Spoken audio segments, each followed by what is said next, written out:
ஆகாய தாமரையில் அதீதமான வேலைவாய்ப்பு கிடைக்கக்கூடிய ஒரே இடம் கொங்கு மண்டலமாம் கோவை மாநகர். இங்கு கோவையில் நிரம்பி வழிந்து வரும் குளங்களில் ஆகாய தாமரை வேளாண்மை மிகவும் சீரும் சிறப்புமாக இருக்கிறது. குளம் முழுவதும் பரவி இருக்கும் ஆகாய தாமரையை ஒவ்வொரு ஆண்டும் சிறப்பாக ஏலம் விட்டு, அதாவது டெண்டர் விட்டு, அதன் மூலமாக வேலைவாய்ப்பு நன்கு பெருகி வருகிறது.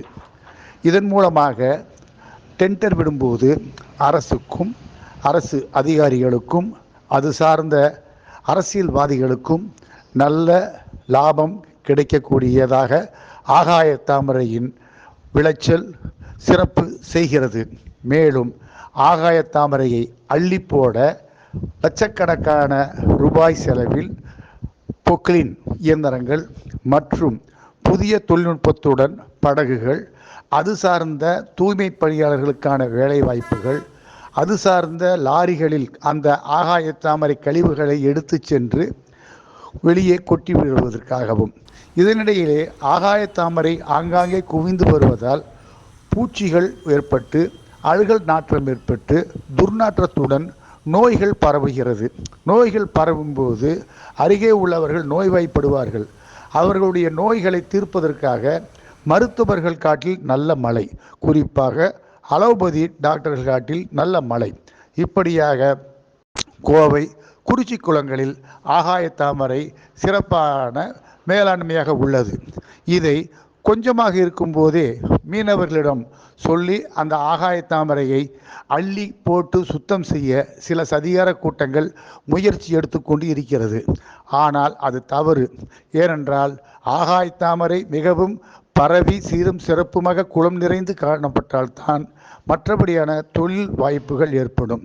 இதைத் தொடர்ந்து குறிச்சி குளங்கள், உக்கடம் குளங்கள் போன்ற கரையோரம் இருந்த அத்தனை பனைமரங்களையும் எடுத்து நன்கு விலைக்கு விற்றுவிட்டு தற்போது பழைய இரும்பு கடைகள் சிறப்பாக செயல்பட்டு வருகிறது.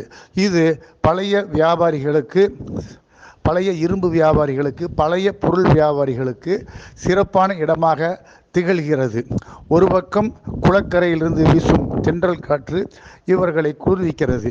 மேலும் வீட்டு மனைக்காக விவசாய பூமிகளை எல்லாம் வீட்டு மனைகளாக்கி அற்புதமான வர்த்தகம் செய்து வருகிறார்கள். இதோ பாருங்கள், சிறப்பான கட்டிடங்கள், எங்கும் விவர்த்தாலும் கட்டிடங்கள்.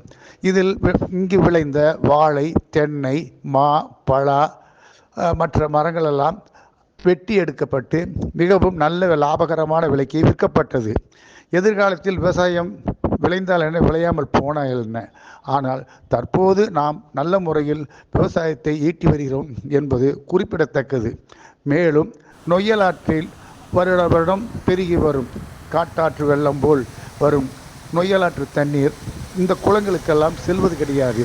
காரணம், குளக்கரை முழுவதும் ஸ்மார்ட் சிட்டி என்று பொழுதுபோக்கு பூங்காவாக மாறிவிட்டது. அதற்கு பின்பு இந்த குளங்களுக்கு தண்ணீர் வந்து என்ன பயன்? எந்த பயனும் கிடையாது. ஆகவே குளத்திலிருந்து வெளியேற்றப்படும் தண்ணீர் கூட போவதற்காக மதகுகள் கிடையாது. ஏனென்றால் விவசாய பூமிகள் பூராமே வீட்டு மனைகளாகிவிட்டது. ஆற்றில் ஓடும் தண்ணீர் வேகமாக சென்று காவிரியில் கலந்து கடலுக்கு சென்று விடுகிறது. ஆகவே கொங்கு மண்டலத்தில் சிறப்புமிக்கும் ஆகாய தாமரை விளைச்சலை காண அனைவரும் வந்து பார்த்து அனுபவித்து பயன்பெற உங்களை அன்போடு அழைக்கிறது ஊடக மலர் செய்திகளுக்காக சங்கரமூர்த்தி.